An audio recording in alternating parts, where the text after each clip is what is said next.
Getting married. It's one of life's biggest milestones, isn't it? Definitely. Full of dreams, fairy tale weddings, happily ever afters. But under all that romance, there's this topic couples often kind of sidestep. Money. Exactly, money. And Yeah. it's absolutely crucial for a strong partnership.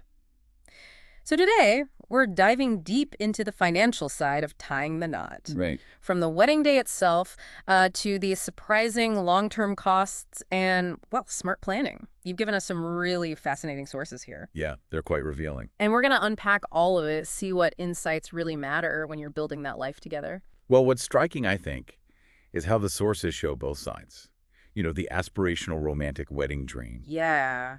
And then the very practical, sometimes overlooked, financial stuff involved in actually building a life. Right. We'll look at global trends, personal stories, expert advice, hopefully give you a really full picture. Yeah, our mission today is really just to cut through the noise, get to the core truths, and give you those actionable insights, maybe some surprising facts, so you feel genuinely well-informed about, marriage and money. Sounds good. So let's get started. Okay, let's jump right into that immediate big spend.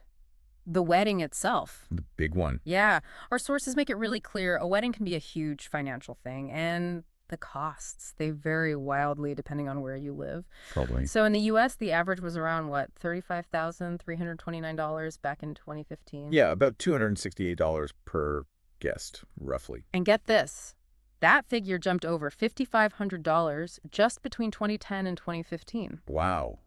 That's a steep climb. Right. And even with the pandemic messing with things, the average reception in 2021 was still about $22,500. Still a major expense. Definitely. And for our listeners over in the UK, a typical budget's around £13,000, often hitting £17,500. Then Australia, even higher, $36,000 on average. Okay. And India, a mid-range wedding, could easily hit 50 lakh INR. Which is about 60,000 US dollars? Around that, yeah.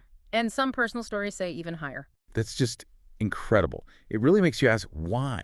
Why are these costs so high? What are people actually spending all this money on? Good question. Well, our sources break it down pretty systematically. You've got the venue, obviously, food and alcohol. Always a big chunk. Huge. Then rings, photography, the entertainment, the clothes, flowers, cars. Hair and makeup. Right, even the wedding night hotel sometimes. It just adds up and up when you list it all out. So, given those numbers, how on earth are people paying for it all? That's the million-dollar question, isn't it? Or maybe the $30,000 question. Right. What does the data show? Well, in Australia, for instance, it's pretty revealing. A huge majority, 82% of couples, use savings. Okay, that makes sense. But then 60%? 60% take out a loan. 60? Wow. And 18% use credit cards. Yeah. So there's a lot of reliance on borrowing or existing cash. That really shows the scale of it. It really does. And it fuels this massive global wedding industry, estimated at $300 billion US dollars. And it's still growing. 300 billion. Yeah. And it seems driven by this trend of, splurging on the fairy tale wedding, even when general consumer spending might be down. That emotional pull is strong. Very strong. But, like you said, not everyone gets caught up in the big fancy affair. No, definitely not. We saw some great examples from personal stories. People choosing simple temple weddings or just quiet court marriages. Yeah, I saw that Reddit comment, someone in the UK saying, a marriage costs $84. Right. Making that sharp point, the legal bit is cheap. It's the party that costs the fortune. That really does put it in perspective. It does. And thinking beyond the wedding day, honeymoons aren't cheap either. Oh yeah, the trip afterwards. Our sources say couples spend, on average, about $4,466 US dollars for about 8 days. Okay. Which is apparently 3 times more than the average vacation cost. 3 times? Wow. And for the real luxury crowd, maybe 15% of couples, that average jumps to nearly 10 grand for an 11-day trip. So it's the whole experience, not just the one day. Exactly. And this ties right into that rising trend of destination weddings we saw in the sources. Right, people treating it like a big vacation for everyone. Precisely. About 24% of all weddings are destination weddings now. A quarter. That's huge. It is. Average cost, $28,000 US. And it's interesting what drives the choice of location. Like what? Weather.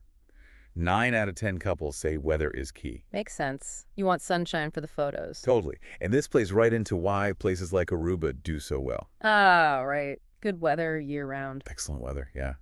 They're south of the hurricane belt, much drier climate than a lot of competitors. Aruba's a really interesting case study, isn't it? That focus on romance tourism. It really is. Yeah. They've built this strong wedding and honeymoon market that actually brings in more spending than their cruise market now. More than cruises. Wow. Yeah. And they're attracting that younger, higher income crowd looking for experiences. But they must have competition, right? Oh, absolutely. Stiff competition from places like Vegas, Hawaii, Jamaica, St. Lucia, the popular spots. So how do they stay ahead? Well, what's interesting is how they're looking to innovate, focusing on really unique venues like underwater chapels or tree houses, Okay, that's different. right? Promoting winter weddings, too, to stretch the season, and exploring legalizing same-sex marriages beyond just the beach blessings they offer now. To tap into that market more fully. Exactly. It seems like a smart strategic move to stay competitive. Okay, so let's unpack what happens after the confetti settles. The real financial journey of marriage kicks in then, doesn't it? It really does. Day one of the rest of your financial life together.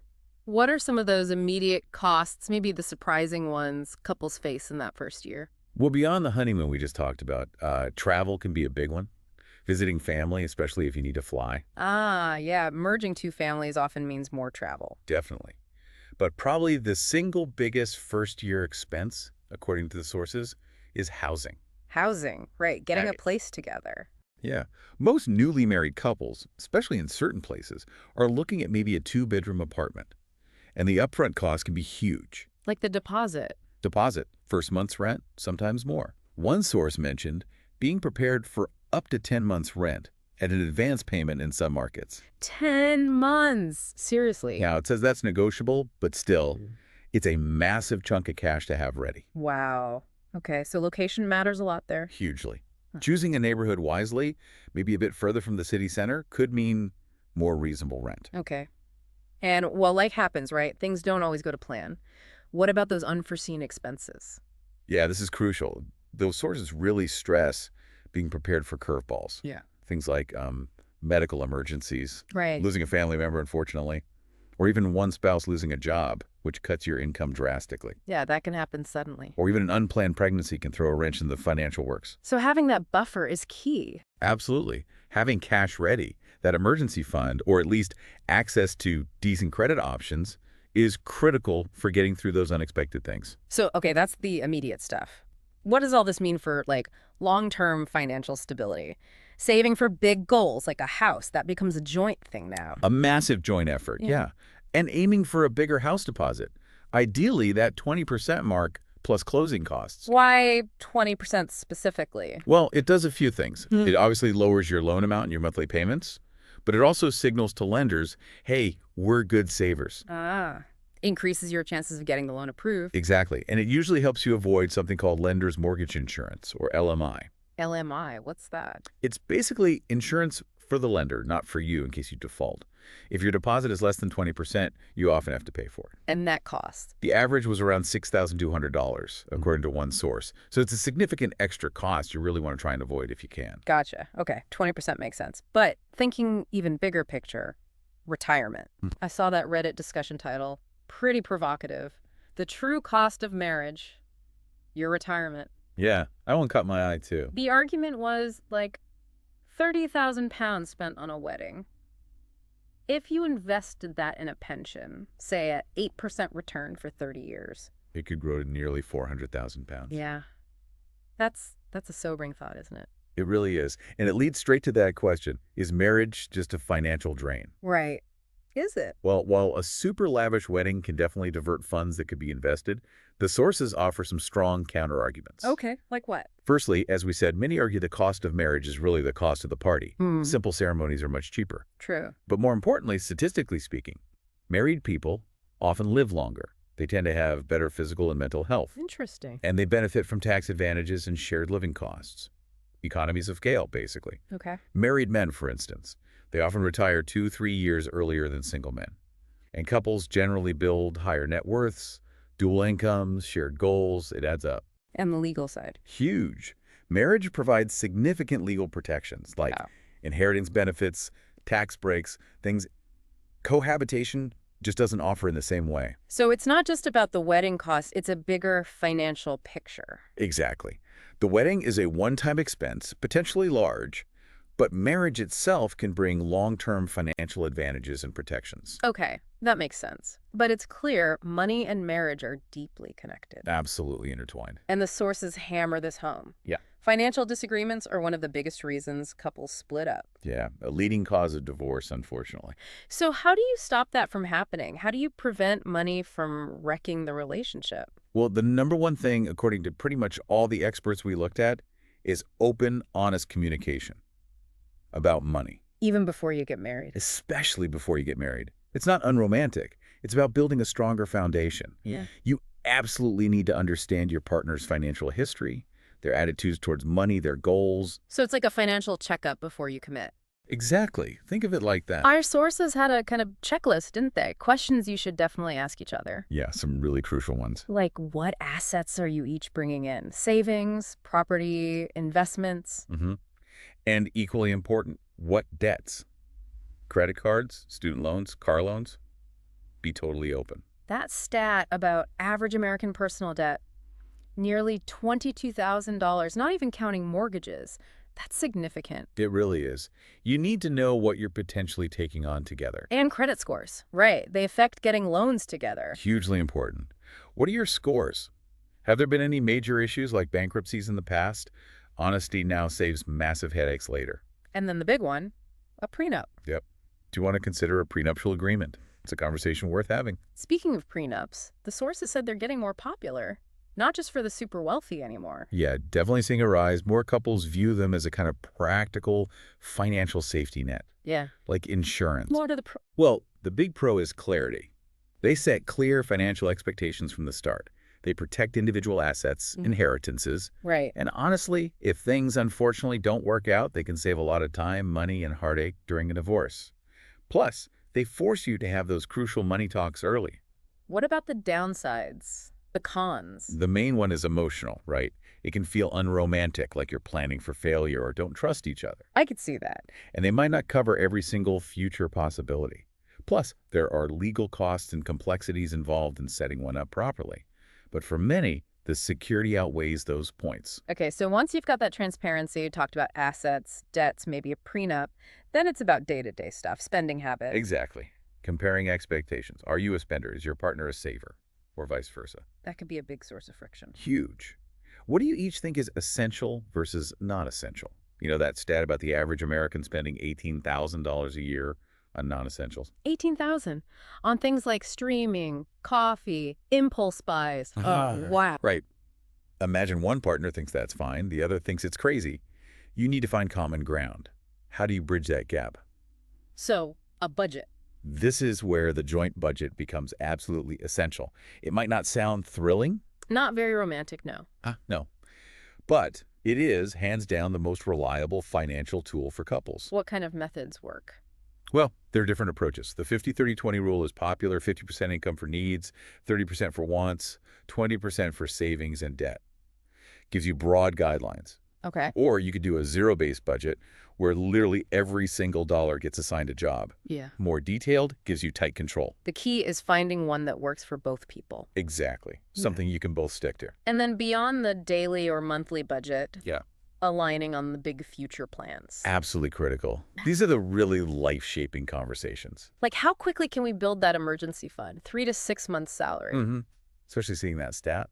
Over half of Americans can't cover a $1,000 surprise bill. That's scary. An emergency fund is vital. Right. And then what major purchases are coming up? A house in 2 years? A new car? Yeah, getting on the same page about timelines and saving goals for those big items. What about starting a family? That's a huge financial step. Massive. What's the time frame? Will both partners keep working? Childcare costs? Average $12,000 a year for an infant? You need to plan for that. $12,000 a year. Wow. Yeah. And then, of course, retirement goals. How much will you both commit to saving regularly? So many layers to the financial conversation. It's ongoing, not a one-time chat. Okay, so we've hit the numbers, the practical stuff, but let's dig a bit deeper into the why. The sources had some really interesting points about what young adults believe about money and marriage. Yeah, that was fascinating. There's this really strong, growing belief among many young adults that you need to be financially stable first before even considering marriage. Like it's a prerequisite. Pretty much. Yeah. A national survey found 3 out of 4 young adults think delaying marriage gives them more time to get their finances sorted. And get this, 91% believe financial independence is necessary before marriage. 91%. Wow, that's almost universal belief. But here's the twist I found really surprising. The paradox. Yeah. The study that found as young adults' belief in needing savings went up, their actual savings tended to go down over time. Right. It's completely counterintuitive. How does that even happen? Well, the researchers suggest maybe there's this readiness gap. You believe you need to save, but maybe marriage feels so far off that you don't actually do it. Or maybe other financial pressures get in the way. Interesting. And the other counterintuitive finding, spending more on the ring and the wedding predicts a higher chance of divorce. Yeah. That really flies in the face of the whole fairy tale wedding equals happy marriage idea, doesn't it? It totally does. What does that suggest? Maybe it suggests that starting a marriage with significant wedding debt creates stress. Or perhaps it reflects misaligned values about money and status versus the relationship itself.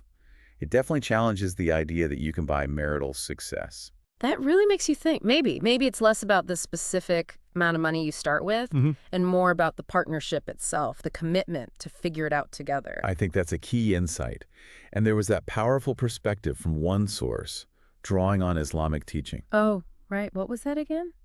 It basically suggested that financial stability, while good, isn't a strict requirement for getting married.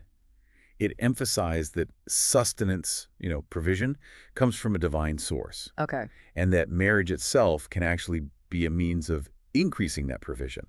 That the act of taking on responsibility, facing challenges together, can bring unexpected blessings and growth. So it reframes marriage not as something you need to be perfectly ready for financially, but as part of the journey towards stability. Exactly. It highlights marriage more as a way to protect one's faith, to grow. And it directly pushes back against that modern idea that you need X amount of dollars in the bank before you can even consider it. That's a really different way of looking at financial readiness. It's about building it together, not arriving fully formed. Precisely. And think about the flip side. If we're talking cost, the financial impact of divorce, that dwarfs the cost of almost any wedding. Oh, yeah. What were the numbers on that? The average cost was cited as $15,000 per person. Wow.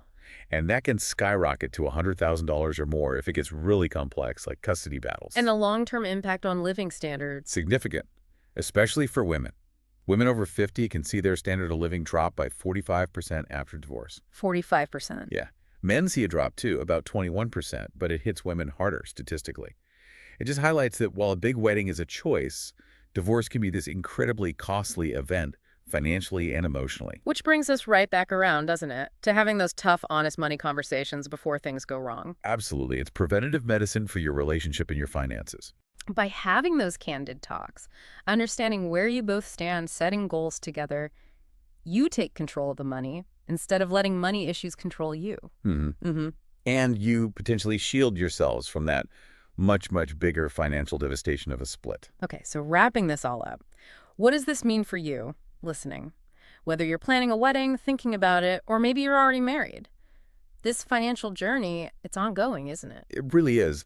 This deep dive, I think, shows that while the fairy tale wedding has that big price tag, Yeah. the real financial strength of a marriage comes from communication, shared budgeting, understanding each other's money views. It's less about the starting balance Right. and more about the commitment to build together and face challenges as a team. What's the one thing that really stands out to you from all this? Maybe that surprising stat about wedding costs and divorce, or just the practical steps for how to have those money talks. For me, it's the emphasis on communication as an ongoing process. Financial harmony isn't a destination you arrive at. It's a continuous conversation. The sources suggested things like, having regular money dates, even turning a date night into a quick financial check-in. That consistency builds calm and strengthens the bond. Yeah, that makes sense. So I guess the ultimate takeaway is the initial wedding cost, while potentially large, isn't the real investment. Exactly. The real investment is the continuous intentional effort you put into managing your money together as partners. That leaves us with a final thought, maybe something for you to mull over. Yeah, a question to ponder. In a world that often pushes individual financial success, Right. How might embracing the shared financial journey of marriage actually redefine what true wealth and security mean to you? That's a great question. We hope this deep dive gave you plenty to think about, maybe some new tools for your own journey. Join us next time for another deep dive.